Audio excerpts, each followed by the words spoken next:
अध्याय 41। जब श्रेष्ठ व्यक्ति ताओ की बात सुनता है तो वह उसे मेहनत से जीने लगता है।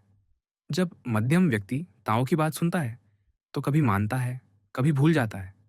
जब निम्न व्यक्ति ताओ की बात सुनता है तो जोर से हंसता है। अगर वह हंसे नहीं तो वह ताओ ही न रहा।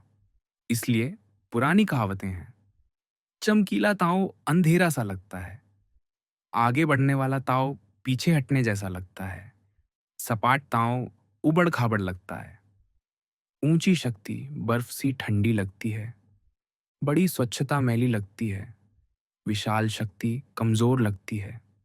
वर्ग जितना बड़ा उसका उपयोग उतना ही देर से होता है।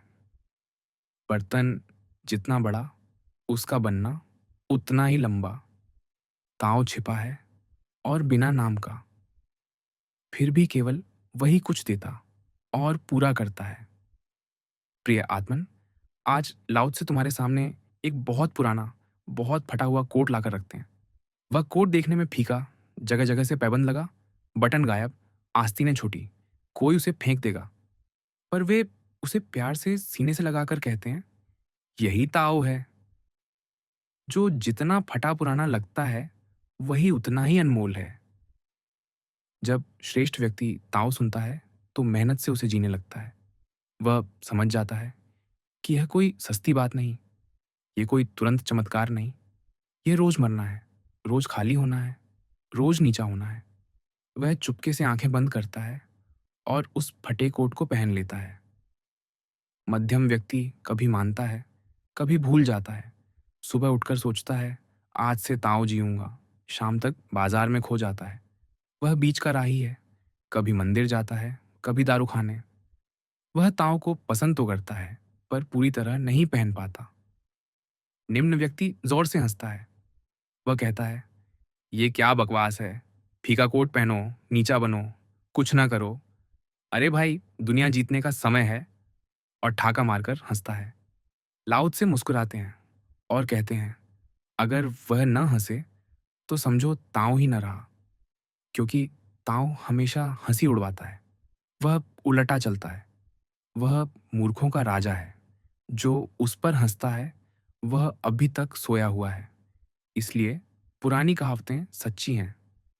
चमकीला ताऊ अंधेरा सा लगता है। जो बाहर से सबसे फीका, सबसे सादा लगता है, वही भीतर से सबसे चमकीला होता है। आगे बढ़ने वाला ताऊ पीछे हटने जैसा लगता है। संत जितना आगे जाता है उतना ही पीछे हटता दिखता है। वह सबसे पीछे खड़ा रहता है, इसलिए सबसे आगे पहुंच जाता है। सपाट ताऊ उबड़ खाबड़ लगता है।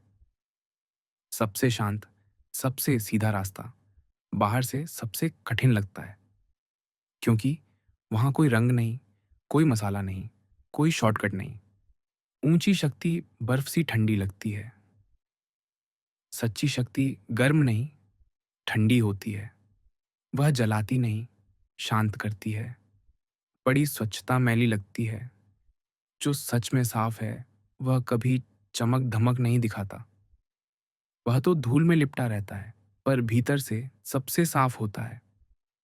विशाल शक्ति कमजोर लगती है। सच्ची ताकत कभी मांसपेशियां नहीं दिखाती। वह तो झुकती है, मुड़ती है, कोमल रहती है, और इसी कोमलता से वह सबसे मजबूत होती है।